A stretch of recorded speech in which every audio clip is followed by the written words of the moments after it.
Предлог законот за употреба на јазиците е веќе во собраниска процедура, а реакциите во јавноста не стивнуваат.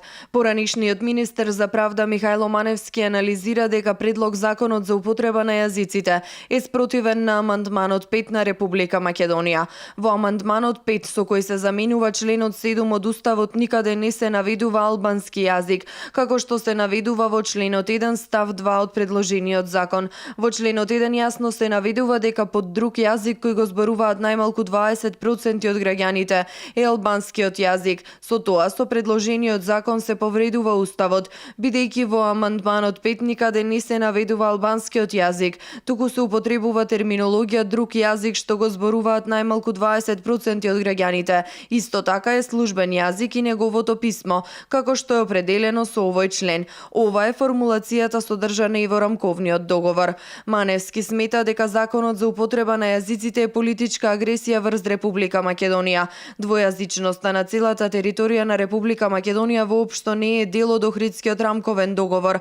Тоа е огромна манипулација и има далекосежни последици. Охридскиот рамковен договор е приточен во уставните амандмани, и тоа од амандман 4 до амандман 18, прогласени со одлука на Собранието на Република Македонија. Со тоа легислативната рамка од тој договор е завршена. Во својата анализа Маневски заклучува дека со донесувањето на овој закон дефинитивно се редефинира Република Македонија. Академик Катица Ќулавкова пак смета дека албанскиот фактор, користејќи ја постизборната ситуација во земјава, врши на тамошна радикализација на јазичните права.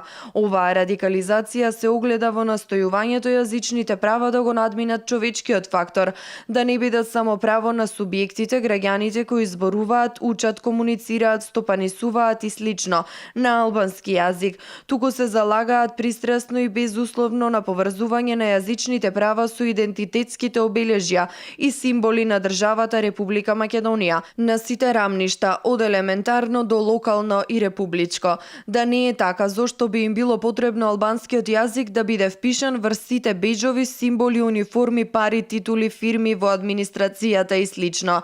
Таквата заложба укажува на стратегија која спроведува идентитетска трансформација и демакедонизација на македонската држава. Таа напоменува дека за македонскиот јазик и законот за јазиците во Република Македонија не се консултира ни МАНУ, ни Институтот за македонски јазик, ни Филолошкиот факултет. Во меѓувреме и лингвистите од Институтот за македонски јазик Крстен Мисирков поднесоа приговор до владата за предлог законот за употреба на јазиците.